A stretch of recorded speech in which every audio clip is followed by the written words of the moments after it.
And so Peter changes the word afterward to the words in the last days. But the last days then are not just since 1948. Though the events of 1948 are enormously significant, the last days really began 2,000 years ago. Now, friend, nearly every great event in Judaism began with a catastrophe that God turned around. From Israel's bondage under Pharaoh to the deliverance of the Red Sea. From the Babylonian exile, so that God could cleanse our people and bring us back under Nehemiah and Ezra. From the destruction of 70 AD to the regathering in 1948.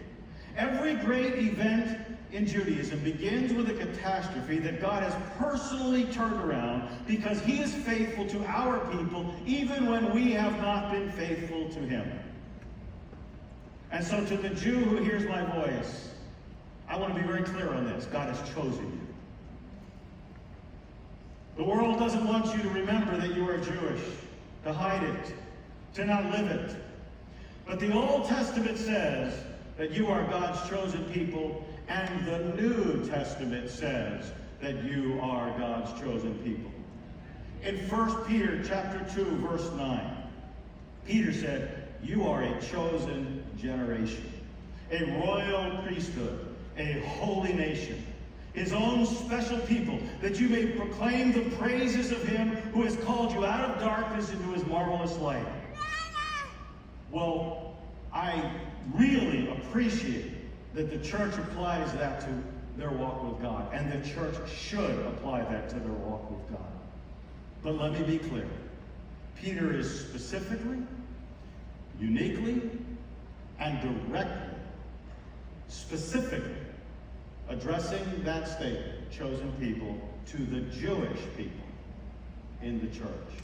And how do we know that? Two reasons. First, the easy one is he is the apostle to the Jews. But secondly, the opening verse of the epistle. Verse 1 of chapter 1, 1 Peter. An apostle of Jesus Christ to the pilgrims of the dispersion. Well, the word dispersion in the Greek is diaspora. It is a technical term, and it means Jewish people who are not living in Israel.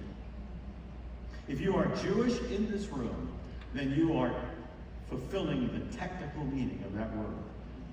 It means Jewish people who live outside Israel. So that phrase, the church ought to apply it, absolutely. But the phrase is written to the Jew. You are a chosen